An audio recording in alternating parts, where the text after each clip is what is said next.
Shalom, bagi anak-anak Ibu kelas 7 bersama dengan Ibu Sri Wilda Simamora, Pendidikan Agama Kristen. Sebelum kita memulai pembelajaran ini, kita bersatu di dalam doa. Segala puji hormat layak kami sampaikan kepada Tuhan yang memberkati kami dalam pembelajaran ini akan memulai.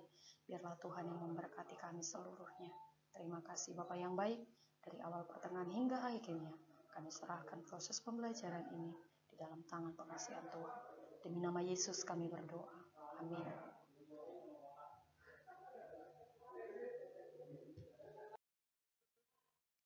Kita akan masuk ke dalam pembelajaran bab yang pertama, yaitu indahnya mengampuni. Dan yang terambil dari Matius 6 ayat 14 sampai 15.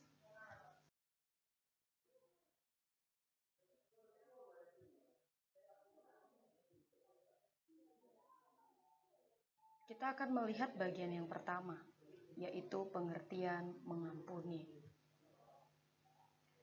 Mengampuni dalam bahasa Yunani dapat diartikan merelakan. Ini sama dengan seseorang yang tidak menuntut orang.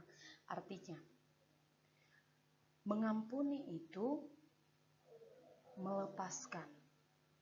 Nah, mengapa mengampuni ini? Tentu kalau kita berpikir, mengampuni ini didasari karena adanya sebuah permasalahan yang menimbulkan suatu permasalahan yang mengakibatkan mungkin adanya permusuhan, adanya kebencian, adanya kesalahpahaman.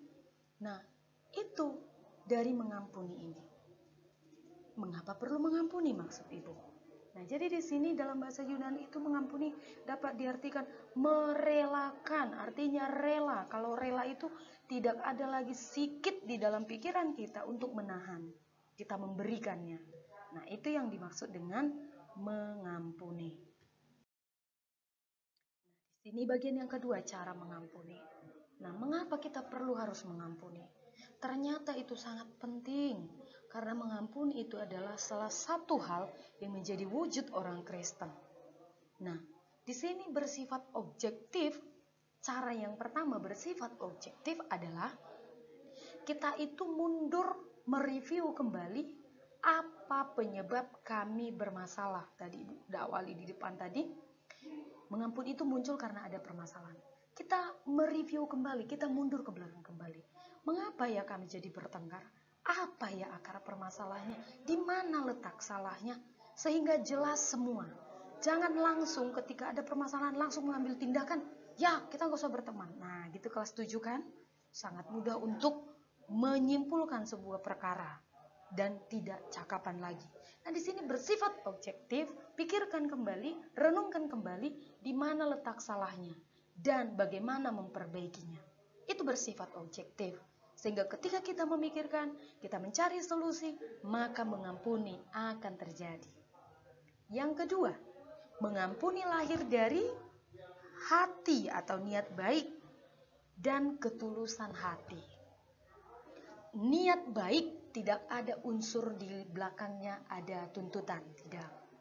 Karena tulus itu tak meminta balasan. Itu tulus, tidak meminta balasan. Jadi niat baik itu ketika kita mengampuni tidak ada didorong oleh alasan-alasan lain. Contoh, supaya aku nanti ditraktir makan bakso, aku ampunilah. Tidak ada. Tapi itu dari niat kita, dan kita juga harus melihat bagaimana Yesus sendiri telah mengampuni kita. Yang tidak berdosa menjadi berdosa. Dia mengampuni kita. Nah, apa yang Tuhan katakan dari manfaat mengampuni? Nah, di sini kita ambil dari Matius tadi yang pembelajaran, yang judul. Nah, di sini kita lihat dari Matius 6 ayat 14 sampai 15, sama-sama kita baca dua ya. Matius 6 ayat 14 sampai 15 ayat 14. Karena jikalau kamu mengampuni kesalahan orang, Bapamu yang di sorga akan mengampuni kamu juga. Tetapi jikalau kamu tidak mengampuni orang, Bapamu juga tidak akan mengampuni kesalahanmu. Ingat, Siapa yang tidak mengampunimu? Allah sendiri. Siapa yang tidak memaafkanmu? Allah sendiri. Jadi ketika kita berurusan sama Tuhan, tidak ada ampun di muka bumi ini. Karena itu, walaupun engkau salah, tidak ada salahnya kita meminta maaf kepada teman kita. Karena apa? Karena kita adalah orang-orang yang saling mengampuni. Dan ketika temanmu tidak meminta uluran tanganmu untuk saling memaafkan, ingat siapa yang menjadi lawannya? Tuhan sendiri yang menjadi lawannya.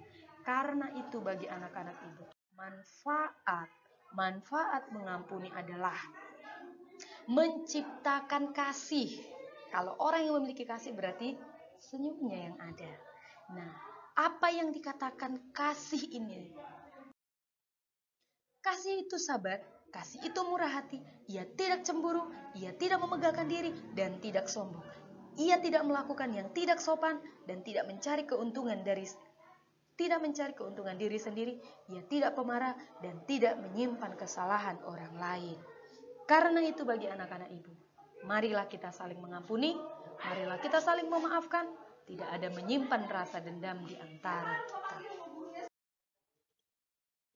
Kita akan masuk ke evaluasi. Yang pertama, bacalah kitab Kejadian 45 ayat 1-28. Menurut pendapatmu, apakah tindakan Yusuf mengampuni saudara-saudaranya adalah tindakan yang benar? Berikan pendapatmu. Kalau benar, apa alasanmu? Menurutmu kalau tidak benar, dan apa alasanmu? Yang kedua, apakah kamu pernah disakiti oleh orang lain? Mungkin, ya saya pernah. Hanya itu aja. Ya saya pernah. Tidak mungkin, tidak pernah. Nah, dan apakah kamu mengampuni orang tersebut? Contoh, ketika kamu disakiti, kamu mengampuni enggak? Ya, berikan alasanmu.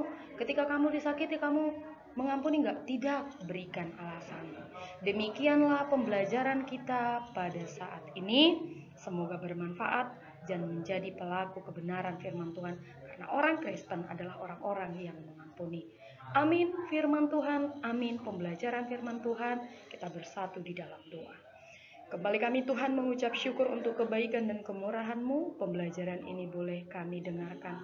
Jadikanlah anak-anak-Mu menjadi pelaku kebenaran firman-Mu. Boleh mengampuni orang-orang yang melakukan kesalahan kepada mereka.